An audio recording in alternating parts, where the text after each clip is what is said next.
नागपुरात hit and run प्रकरणामध्ये अटकेत असलेल्या आरोपीची कार विना नोंदणी तर आरोपीच्या वडिलांनाही पोलिसांनी केली अटक।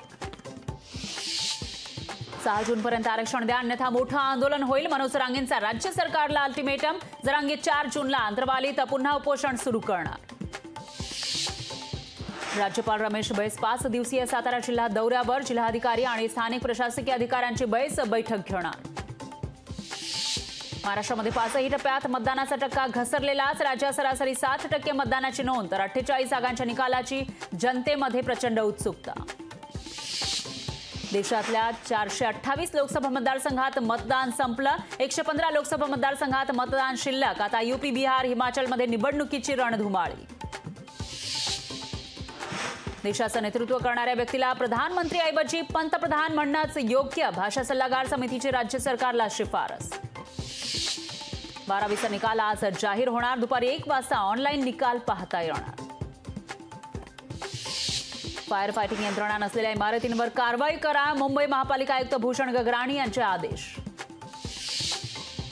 भंडाऱ्यामध्ये अंगणवाडी केंद्रामध्ये मुदतबाह्य पोषण आहाराच्या पुरवठ्यामुळे ग्रामस्थ आक्रमक। महिला आणि बालविकास विभागाच्या कार्यावर प्रश्नचिन्ह। पुरवठा कंपनीवर कारवाई करण्याची ग्रामस्थांची मागणी।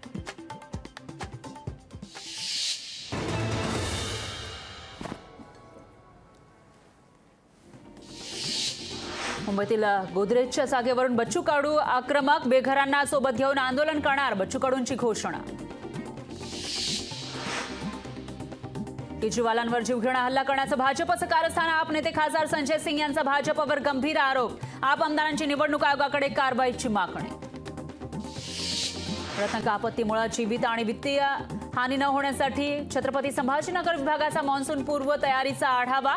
दक्षता घेण्याचे विभागीय आयुक्तांचे आदेश। वर्ध्यात 5 वर्षांपासून रखडलेल्या रेल्वे उड्डाणपुलाच्या गर्डरचं काम पूर्ण।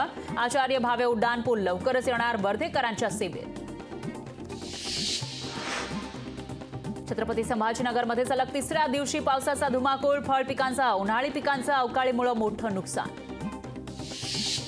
अहमदाबादमधून 4 दहशतवाद्यांना अटक। सरदार वल्लभभाई पटेल विमानतळावरून इस्लामिक स्टेटच्या दहशतवाद्यांना गुजरात पोलिसांच्या एटीएसने केली अटक।